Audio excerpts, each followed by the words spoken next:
Welcome to discover Rajasthan. आज हम solve करने जा रहे हैं 13 अगस्त 2018 के शिफ्ट थर्ड का पेपर। और आज का हमारा फर्स्ट क्वेश्चन है, ध्वनि किस माध्यम से गुजर नहीं सकती है? तरल पदार्थ, वायु, निर्वात या ठोस पदार्थ? तो इसमें क्या होगा, ध्वनि होती है अनुदैर्ध्य तरंग और इसके लिए हमेशा आवश्यकता होती है इसके संचरण के लिए किसी माध्यम की।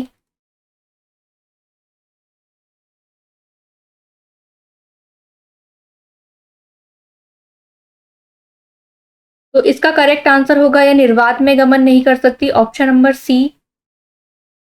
नेक्स्ट क्वेश्चन है, किसी फूल के मादा प्रजनन हिस्से को क्या कहा जाता है? बाह्य दल, सेपल, पंखुड़ियां, पुंकेसर या अंडक? तो इसके लिए हमें पुष्प का डायग्राम देखना पड़ेगा पूरा अच्छे से। ये कुछ इस तरीके से होगा। ये होता है फीमेल पार्ट, जिसे कहते हैं जायांग। ये जुड़ा होता है पुष्पासन से। ये होता है इसका लास्ट पार्ट, पुष्प ग्रंथ। इसके अलावा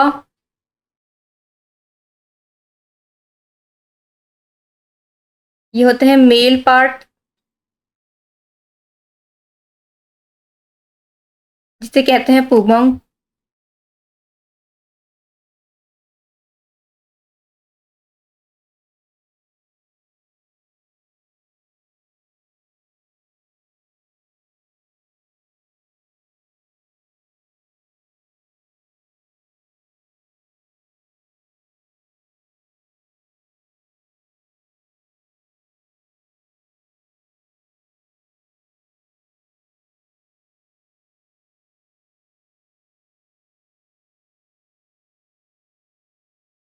और ये होता है कलर्ड पार्ट।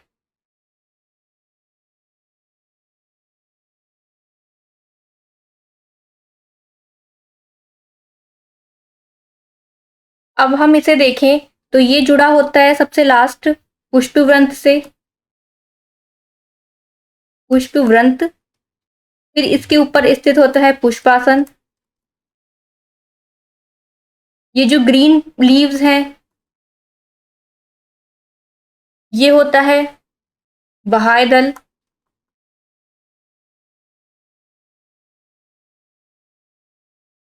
जिसे कहते हैं सेपल। और ये होता है ग्रीन पार्ट, पुष्प का ग्रीन पार्ट।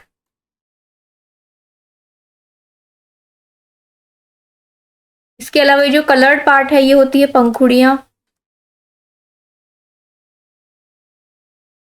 जो कहलाती है पेटल। और इनका कार्य होता है कीटों को अपनी ओर आकर्षित करने का।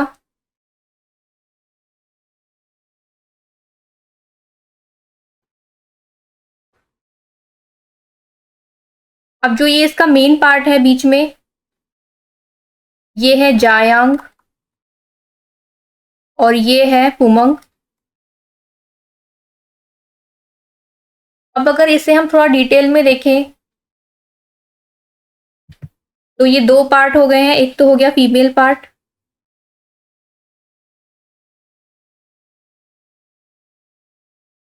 और एक हो गया इसमें मेल पार्ट।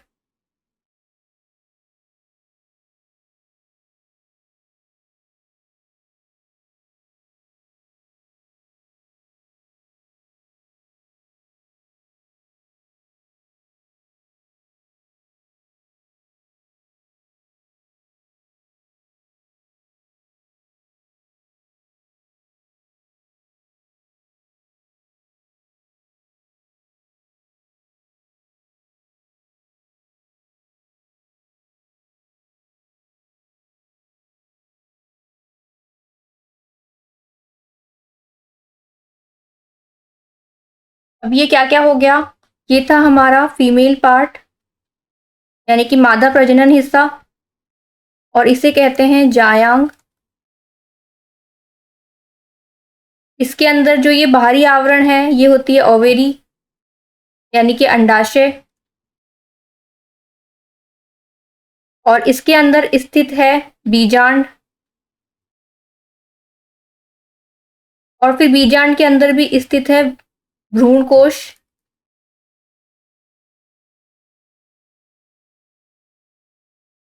तो अब इसमें क्या होगा, बीजांड में बीज का निर्माण होगा,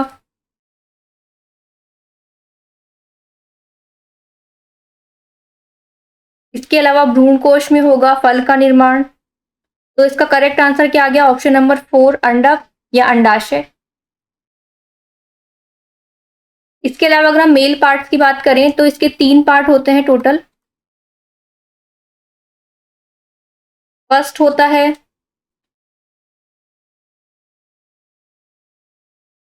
पूतंतु, सेकंड होता है योजी, और ये थर्ड है पराग कोश, जिसमें ये जो ग्रीन ग्रीन है ये होते हैं पराग कण।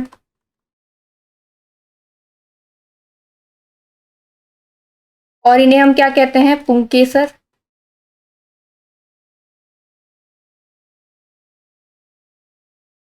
इसके अलावा ये जो ऊपर का पार्ट है ये होता है वर्तिकाग्र, ये मध्य पार्ट है इसे कहते हैं वर्तिका, और ये एग के तीनों पार्ट। ठीक है, तो इसमें करेक्ट आंसर क्या आ गया, ऑप्शन नंबर 4। नेक्स्ट क्वेश्चन है, उद्योगों में प्रयुक्त शक्ति पावर की इकाई है किलोवाट, जूल, वॉट या हॉर्स पावर। तो उद्योगों में प्रयुक्त शक्ति की इकाई होती है हॉर्स पावर, ऑप्शन नंबर 4 इसका करेक्ट आंसर है।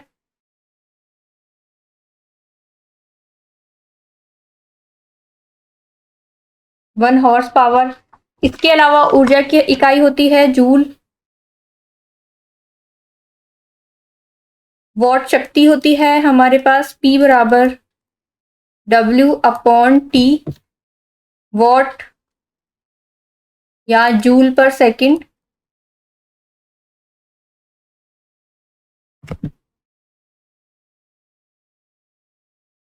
एक किलो वॉट आवर कितना होता है, और 1 किलो वॉट आवर होगा 3.6 इंटू 10⁶ जूल, और 1 हॉर्स पावर कितना होगा 746 वॉट। नेक्स्ट क्वेश्चन है, निम्नलिखित में से किसका उपयोग पेयजल को कीटाणु रहित करने के लिए किया जाता है, बेकिंग पाउडर, ब्लीचिंग पाउडर, धावन सोडा या बेकिंग सोडा। बेकिंग पाउडर और बेकिंग सोडा क्या होगा, सोडियम बाइकार्बोनेट NaHCO3, धावन सोडा होता है सोडियम कार्बोनेट Na2CO3, और पेयजल को कीटाणु रहित करने के लिए यूज करते हैं ब्लीचिंग पाउडर का CaOCl2, इसे बोलते हैं कैल्शियम ऑक्सीक्लोराइड।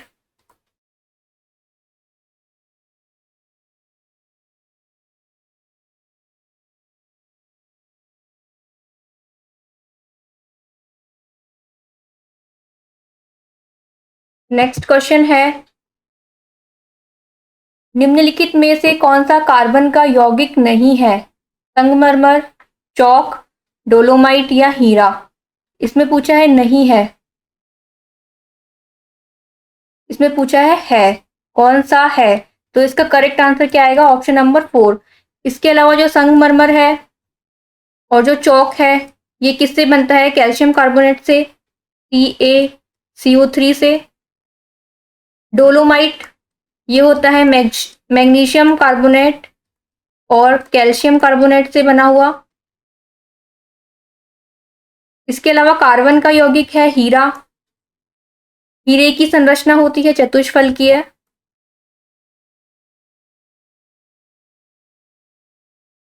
चतुष्फलकीय पारदर्शी होता है हीरा, सबसे कठोरतम होता है।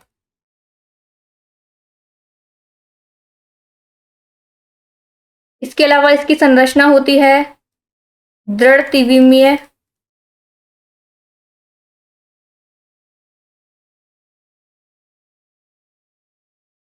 और इसमें बॉन्ड होता है सहसंयोजक बॉन्ड।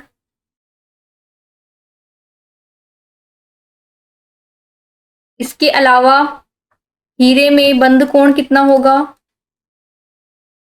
बंध कोण ये होता है 109 डिग्री 28 मिनट। और अगर हम लंबाई देखें इसमें बंध लंबाई ये होती है 1.54 एंगस्ट्रॉम। इसके अलावा जो हीरा है वह ऊष्मा का चालक होता है और धारा का कुचालक होगा।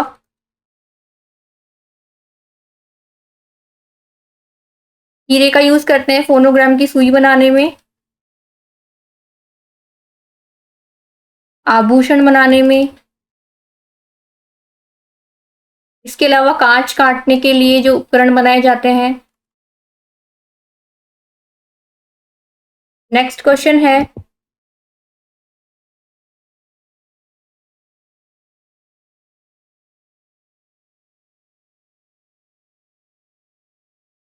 कार्बन C12 के 1 मोल के कितने परमाणु होंगे? इसका करेक्ट आंसर है 6.02 इंटू 10 की पावर 23। ये फिक्स होती है वैल्यू, इसे कहते हैं आवोगाड्रो नंबर।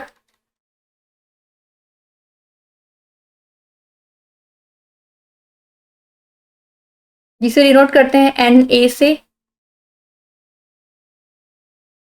इसके अलावा जो मोल कॉन्सेप्ट है वो दिया गया है ओस्टवॉल्ड द्वारा।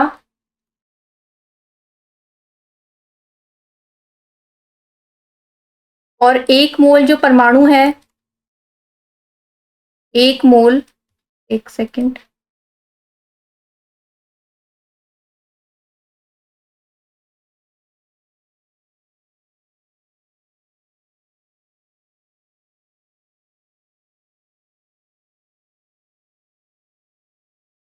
अणुओं की संख्या कितनी होती है? फिक्स होती है 6.02 इंटू 10 की पावर 23, या हम इसे ये भी लिख सकते हैं 6 इंटू 10 की पावर 23। और ये होता है आवोगाड्रो नंबर। इसके अलावा इसका फॉर्मूला क्या होता है? मोल इज इक्वल्स टू ग्राम में भार अपॉन परमाणु भार या अणु भार। या इसके अलावा सेकंड फॉर्मूला होता है मोल इज इक्वल्स टू कणों की संख्या अपॉन Na, यानी कि आवोगाड्रो नंबर। इसके अलावा मोल इज इक्वल्स टू, यदि गैस दी हुई है और आयतन दिया हुआ है तो गैस का आयतन अपॉन में 22.4 का डिवाइड करेंगे। ये इसका फॉर्मूला मोल कॉन्सेप्ट का। नेक्स्ट क्वेश्चन है, बल के समीकरण में F किसके बराबर है? तो F होता है ma के बराबर। F बराबर ma। mgh होता है स्थितिज ऊर्जा का फॉर्मूला। mv होगा p यानी कि संवेग। u प्लस at, तो ये होता है v is equals to u plus at।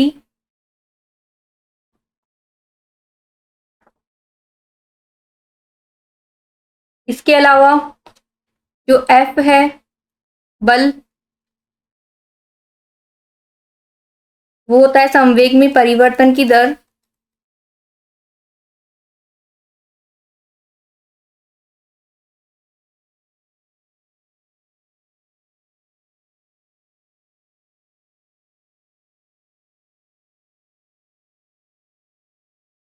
Next question है, काम करने की क्षमता को क्या कहा जाता है? शक्ति, बल, दाब या ऊर्जा? तो काम करने की क्षमता कहलाती है ऊर्जा। और ऊर्जा क्या है? अदिश राशि है।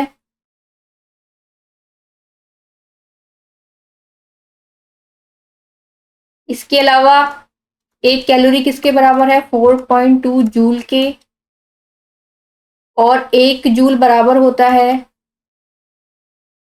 10 की पावर 7 अर्ग के। इसकी विमा है M1 L2 T-2। इसके अलावा दाब जो है P इजिकल्स टू होता है F/A, यानी कि बल अपॉन क्षेत्रफल,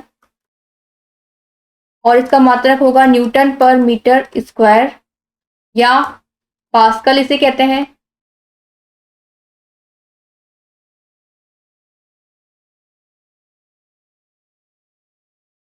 इसके अलावा बल है F इजिकल्स टू MA और शक्ति है P बराबर W/T।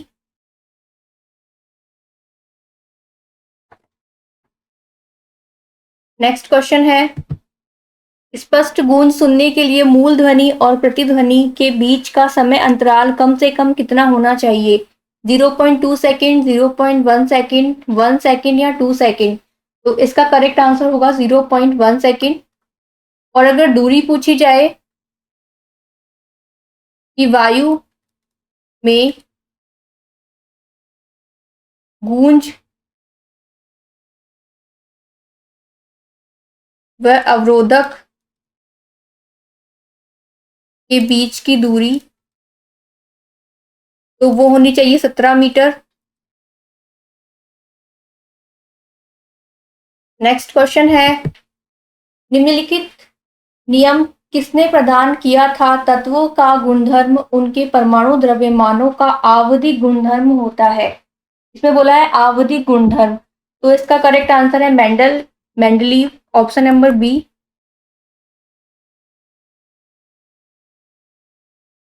और इन्होंने कहा था कि जो तत्व हैं उनके जो गुण हैं वो उनके परमाणु द्रव्यमान के क्या होते हैं? आवधिक या परमाणु द्रव्यमान के आवर्ती फलन होते हैं, आवर्ती फलन होते हैं। इसके अलावा जो न्यूलैंड है, इन्होंने अष्टक नियम दिया था जिसके अनुसार क्या कहा गया कि तत्व जो है, तत्वों को अगर हम उनके बढ़ते क्रम में, तत्वों को उनके बढ़ते परमाणु भार के क्रम में व्यवस्थित करते हैं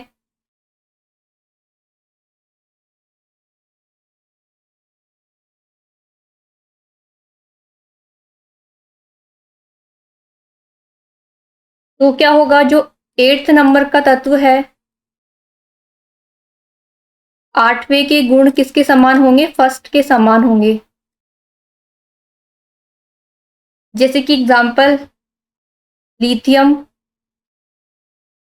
barium, boron, carbon, nitrogen, oxygen, fluorine, ये फर्स्ट हो गया तत्व। Second, third, fourth, fifth, six, seventh और एट्थ आ गया यहाँ पर सोडियम। जो तो ये फर्स्ट जो तत्व है लिथियम, इसके गुण किसके समान बताए उसने? एट्थ वाले के। 8 नंबर पे क्या है? सोडियम। इसके बाद सेम वही सीरीज चलेगी, सोडियम के बाद मैग्नीशियम, एल्यूमिनियम, सिलिकॉन, फास्फोरस। फिर जो 8 नंबर पे आएगा उसके गुण किसके समान हो जाएंगे? सोडियम के समान और फिर लिथियम के समान। यह है न्यूलैंड का अष्टक नियम। इसके अलावा मोजले ने दिया है आधुनिक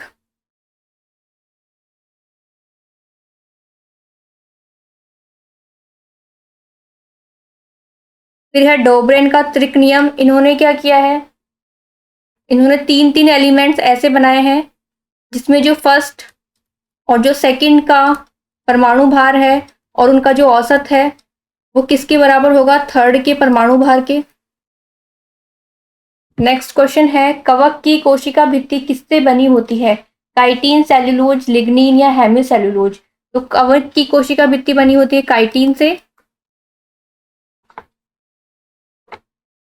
नेक्स्ट क्वेश्चन है, यांत्रिक ऊर्जा किनका योग होती है?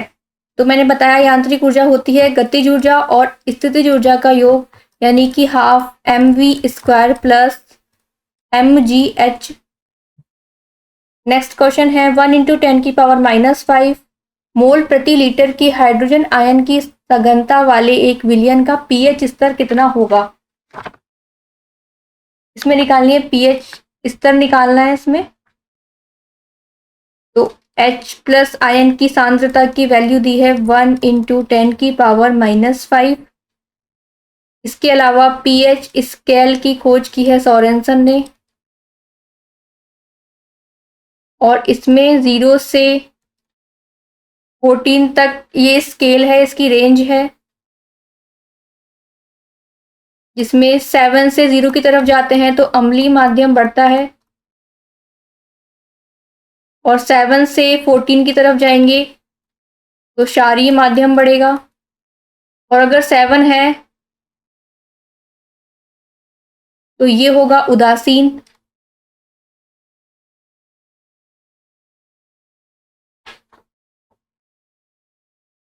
और पीएच क्या होता है?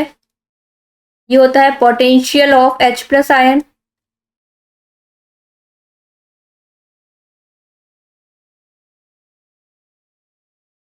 अब इसे हम फॉर्मूले में रखेंगे तो pH इजिकल्स टू माइनस का लॉग 10 की पावर हो गया -5। तो लॉग में 10 के ऊपर क्या है, -5 है, तो इसे आगे सॉल्व करेंगे तो क्या आ जाएगा, ये आगे आ जाएगा, इसकी जो पावर है वो आगे आ जाएगी, तो ये हो गया माइनस माइनस माइनस का 5 लॉग 10, और इसकी वैल्यू कितनी होती है, 1 होती है, तो यहाँ पर हम वैल्यू रखेंगे माइनस माइनस +5 इंटू 1, तो इसका आंसर क्या आ गया, 5, option number B.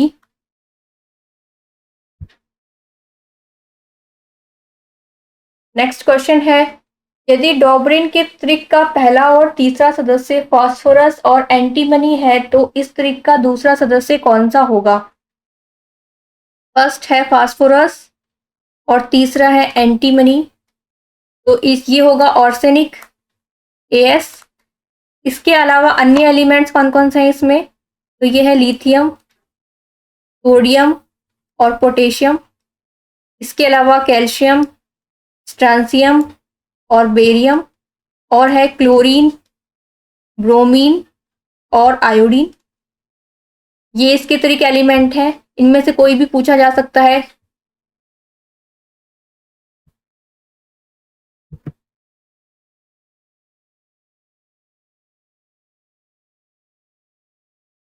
Next question है, गुणसूत्र में क्रोमेटिड्स जिस बिंदु पर संलग्न होते हैं उस बिंदु का नाम क्या है? तो उसे कहते हैं सेंट्रोमियर। इसके अलावा जीन, तारककाय, गुणसूत्र बिंदु क्या होते हैं? तो जीन होते हैं आनुवांशिक गुणों की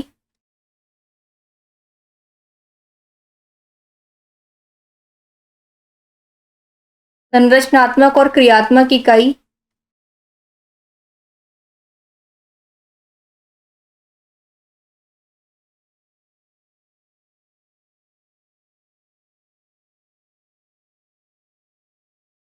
इसके अलावा जो गुणसूत्र हैं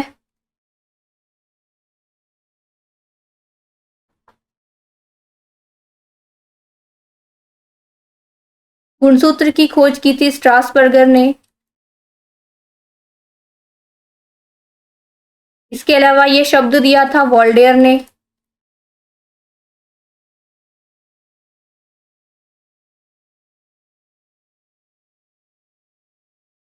और गुणसूत्र क्या होते हैं, ये आनुवांशिक गुणों के वाहक होते हैं।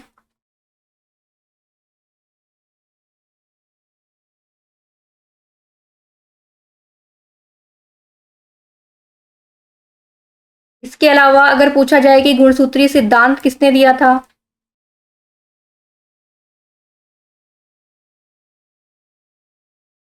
ये दिया था सट्टन और वॉवेरी ने।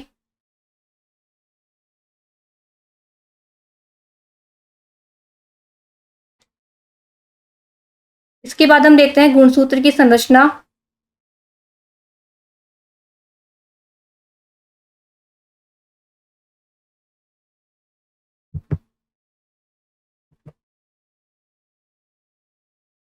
तो गुणसूत्र होते हैं क्रोमेटिड तंतु का संघनित रूप।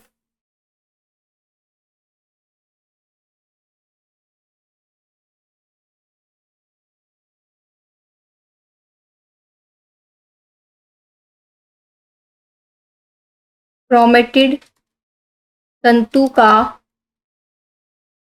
संघनित रूप मतलब कि कैसे होगा, तो क्रोमेटिड तंतु होते हैं इस तरीके से, अब इसका संगणित रूप होगा गुणसूत्र, जैसे कि ये जो बहुत पास आकर क्या हो जाते हैं, संगणित हो जाते हैं, ओवरलैप हो जाते हैं एकदम पास पास, तो ये क्या बन जाएगा फिर गुणसूत्र। इसके अलावा मानव में कितने होते हैं, 46 गुणसूत्र होते हैं, जिसमें से ये होते हैं कायिक गुणसूत्र कुछ, और 2 होते हैं लिंग गुणसूत्र। कायिक गुणसूत्र को कहते हैं ऑटोसोम्स,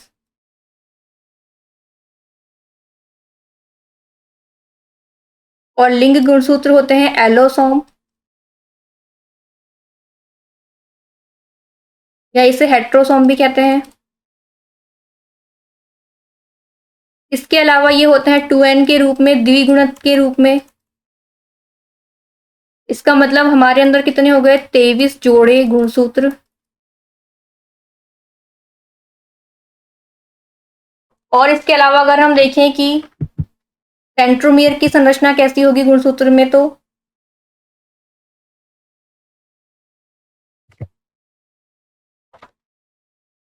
हम देखते हैं जो 2 क्रोमेटिड होते हैं, ये होती है गुणसूत्र की संरचना। ये बने होते हैं 2 क्रोमेटिड से, इसमें है 2 क्रोमेटिड। और अगर सिंगल क्रोमेटिड होगा तो ये हो जाएगा इसका हाफ, यानी कि ये हो जाएगा सिंगल क्रोमेटिड, जिसे कहते हैं मोनाड। और 2 क्रोमेटिड होंगे डायाड।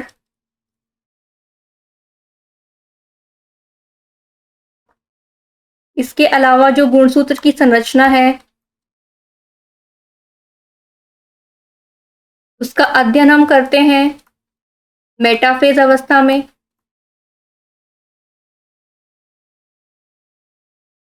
और अगर हमसे पूछा जाए कि गुणसूत्र की आकृति का अध्ययन कौन सी स्टेज में किया जाता है,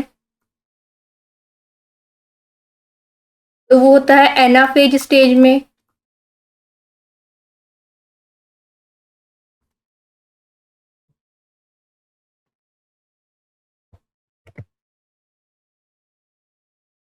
इसके अलावा जो गुणसूत्र की संरचना है वो कुछ इस तरीके से होती है, जैसे कि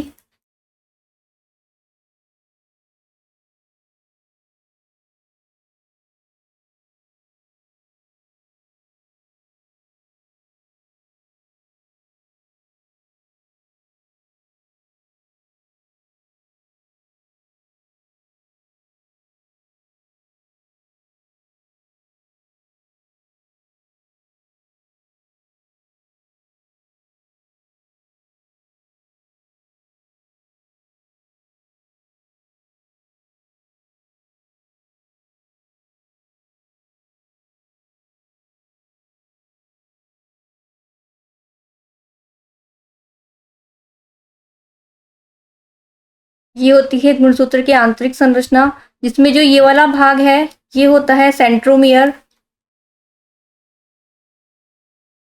सेंट्रोमियर, या इसे हम कहते हैं प्राथमिक संकीर्णन। तो डायग्राम में दिखाई दे रहा है कि यहाँ पर जो ये स्टेज है यहाँ पर क्या हो गया है, ये संकीर्णित हो गया है बहुत ज्यादा बीच में से। इसके अलावा जो सेकंड ये है ये भी संकीर्णित हो रखा है, तो ये होता है द्वितीयक संकीर्णन।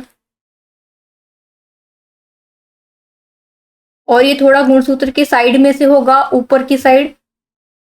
इसे कहते हैं इसे कहते हैं टीलोमियर, आखिरी छोर को। और जो द्वितीयक संकीर्णन के बाद टीलोमियर के मध्य जो पार्ट होता है बचा हुआ, उसे कहते हैं अनुषंगी या सैटेलाइट।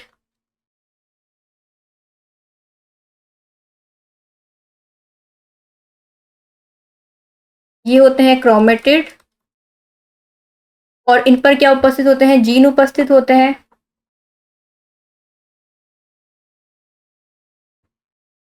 तो इसमें बिखरे हुए होंगे जीन।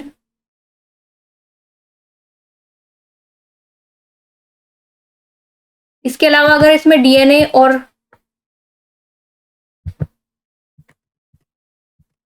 अगर इसमें देखें हम फर्स्ट डायग्राम में, तो इसमें यहाँ पर पूरे पे उपस्थित होंगे जीन्स, ये जीन्स उपस्थित होंगे इस पर, क्योंकि इसमें क्या उपस्थित होते हैं, डीएनए उपस्थित होते हैं, और डीएनए हमको पता है द्विकुंडलीय संरचना होती है, तो ये इसके ऊपर कुंडलन के रूप में उपस्थित होंगे डीएनए।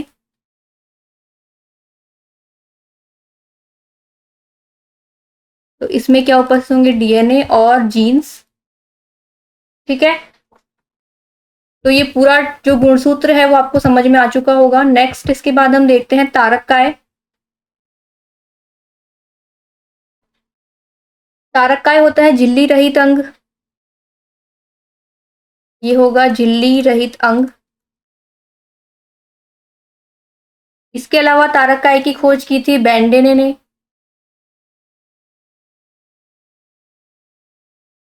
और इसका नाम दिया था वाबेरी ने।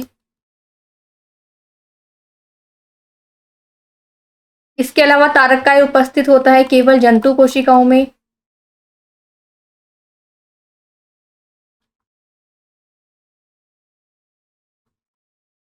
और जो तारक काय है ये करता है सेल डिवीजन में हेल्प। सेल डिवीजन में किस तरह से हेल्प करेगा, तर्कु तंतु का निर्माण करता है।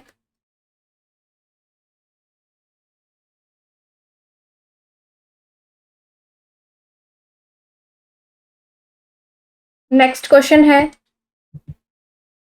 कार्बन के निम्न अपरूपों में से धातु विज्ञान में अपचयन एजेंट के रूप में किसका उपयोग किया जाता है, ग्रेफाइट, कार्बन ब्लैक, चारकोल या कोक।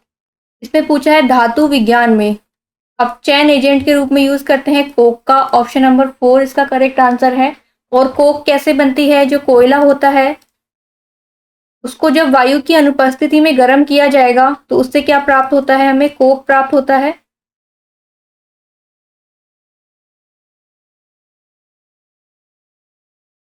वायु की अनुपस्थिति में, क्यों, क्योंकि इससे क्या होगा, जो कोयले के अपशिष्ट पदार्थ हैं, अशुद्धियां हैं कोयले में, अशुद्धियां बाहर निकल जाती है।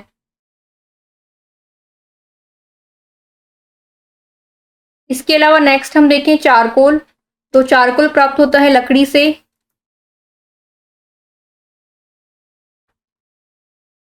और इसे भी गर्म किया जाता है वायु की अनुपस्थिति में, ताकि जो लकड़ी की अशुद्धियां हैं वो बाहर निकल जाए और इससे क्या प्राप्त हो जाए, चारकोल। इसके अलावा कार्बन ब्लैक होता है जो भारी पेट्रोलियम उत्पाद होते हैं,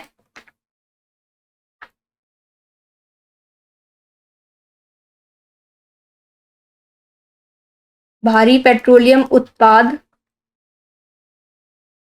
के अपूर्ण दहन से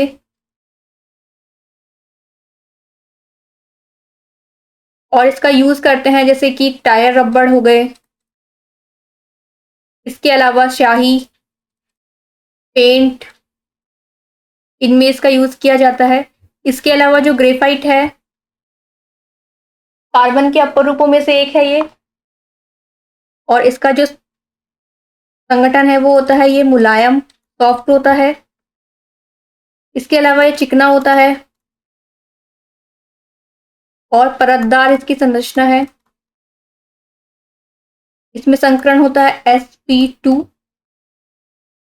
और ये ऊष्मागतिकी के रूप से क्या है, सर्वाधिक स्थिर है, स्थायी है।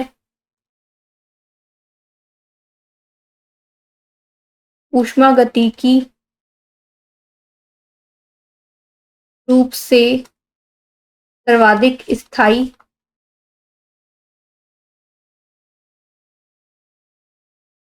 इसके अलावा ये जुड़ा होता है अन्य 3 कार्बन परमाणुओं से।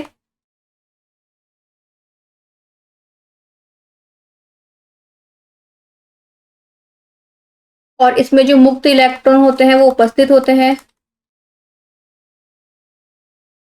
इसका मतलब ये क्या हो गया, धारा का चालक होता है।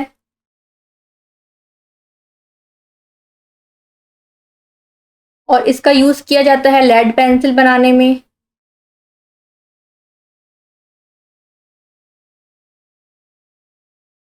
यूज देखें तो लेड पेंसिल बनाने में इसके अलावा मंदक के रूप में और इलेक्ट्रोड बनाने में भी किया जाता है।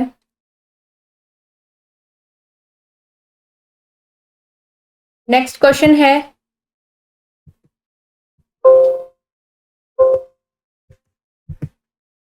ये आज का हमारा लास्ट क्वेश्चन था। Thank you so much for watching our class.